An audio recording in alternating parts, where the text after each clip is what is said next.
right, guys, so this is it. As you saw, my brother and Casey, our mechanic, went to Dallas, Texas yesterday to pick up this truck.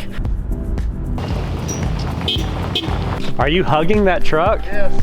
Why are you hugging the truck? I made it here in one piece. This is what I was telling you guys about in my shop tour, is that we are looking to upgrade our entire fleet to these type of trucks by the end of next season. So we're going to be selling all of our other lawn care trucks and setups so we can get into these. The reason being is for efficiency and also just for how our shop layout was designed. I originally designed it so we could back the trailers in. We found out that that's actually not as easy and convenient as we would have thought, so we typically just park everything on the back pad over here.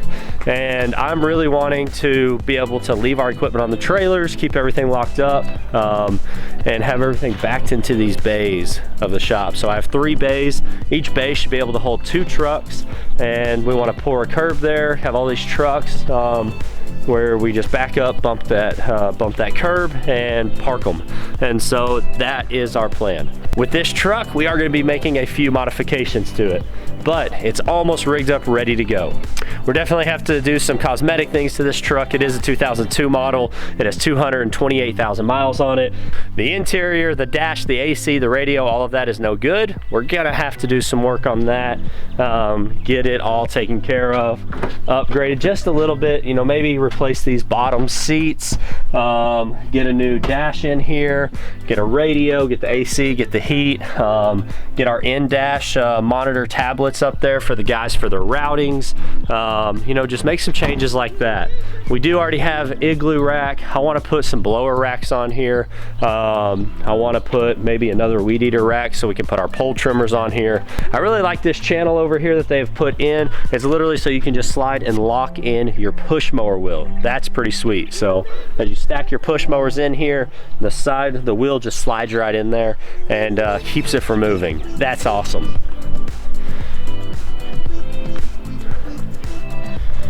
Over here, guys, put down these tie downs out of like a big freight truck, and it's made so you can ride your 0-turn tire up into it and lock it in. It comes with a tool rack over here. It's got the weed eater string spool, a weed eater rack, and the cool thing that they have done to this tailgate is they cut it into 2 pieces. So if you're just getting your push mowers off, all you gotta do is lower down this smaller side. If you gotta get your 0-turn off, you can lower down this larger side, or you can drop both if you're gonna be working out of the trailer with everything. So it's really cool, guys. That's about all there is to it. You're gonna have to wait and see the process. We're definitely gonna put some paint on it, put some graphics on it, get some signage on here. This one, I was originally gonna cut the bed off of this one. I was gonna put a dump hoist under it, but we've designed and put together a very good plan for this truck and for the next 5 trucks that we're gonna be getting, because we will have a fleet of 6 of these. And what we're going to do, guys, is this one is going to stay just like it is with a few modifications that we just talked about, and that's it. It's going to end up with a 52-inch Gravely and a stand-on here, and that way we don't have all the clippings and debris that's going to go here. The next one we're looking at, guys, to buying is a cabin chassis. This cabin chassis is going to get a dump hoist under it, and that's where the real modifications are going to be made for those Exmark navigators and all the clippings that we bag on a daily basis, just to make the unloading process a lot easier. And then some of you are thinking, well, what are you gonna do? We saw you doing leaf cleanups, all the leaf and debris that y'all are putting on your trailers. You're right, we may keep a couple of our lawn trailers, but we're really thinking about taking our F650.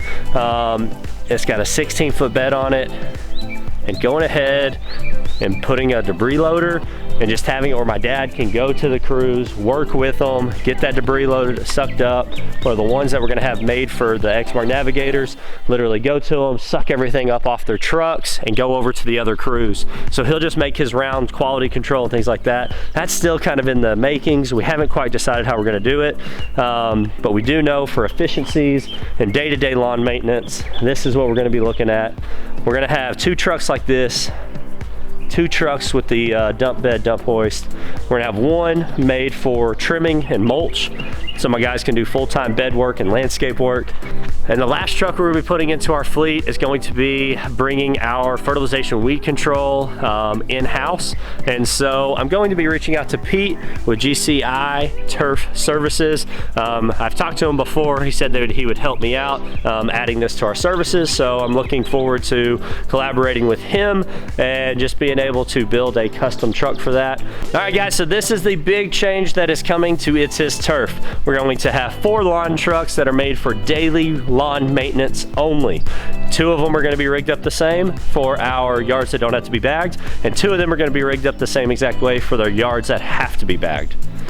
Our 5th truck is going to be made out for our trimmings, our flower bed cleanups, our mulching, little landscape jobs, things like that. And then our 5th truck and setup is going to be made up for service work and for our fertilization weed control. There's some big changes coming in our hardscape, landscape, and irrigation divisions, but that's going to be for another video. We will be selling out some of our trucks, most of our trucks, and making some modifications. It's all for efficiencies and a way to increase our profit margins. So guys, I hope you enjoyed today's video. Thank you so much for checking it out. Leave a comment down below. I want to know any changes that you're making to your setups for efficiencies and just ways to increase your profit margins. Thank you guys. God bless.